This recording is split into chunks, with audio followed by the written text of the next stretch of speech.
as much as Newcastle, haven't made a major signing, I think, for the last 3 windows, will they have a bit more headroom this summer to make some signings?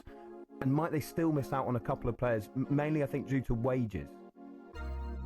I think we've got those points separately. The good news for Newcastle United this summer is that the losses that they incurred in 21-22, they lost £73 million that year, and that drops out of the PSR equation on the 1st of July.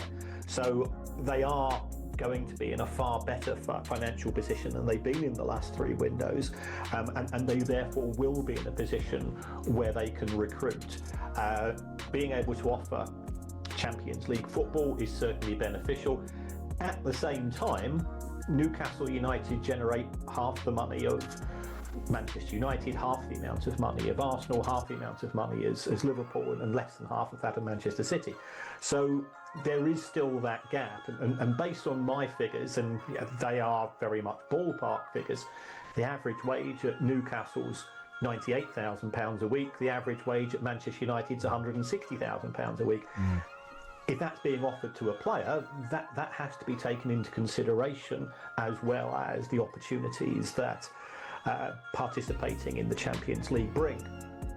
But personally, if I was Newcastle, I'd be trying to get contract extensions on some of their better players to make sure that other clubs don't come in for them, and that could be just as good a signing if they manage to get an extra year or 2 out of some of the likes of Bruno and Isaac and Anthony Gordon and so on. Anthony Gordon signed a contract less than a year ago. Yeah, and that feels like the kind of policy they've got, and they've made it quite clear that those players aren't for sale as well. So that again, that can be an encouraging sign. Talk to me about Villa then, Kieran, because it maybe feels like they're in a bit of a precarious position when it comes to PSR. How much has missing out on the Champions League hurt them as well?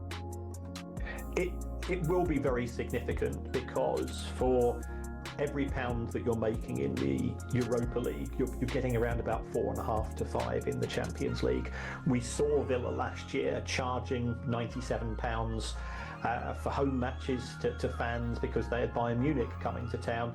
No disrespect to any of the clubs in the Europa League, but Villa won't be able to replicate that this season. Their PSR position isn't great. I mean, they did have a couple of sales over the course of the last calendar year, which would have helped, but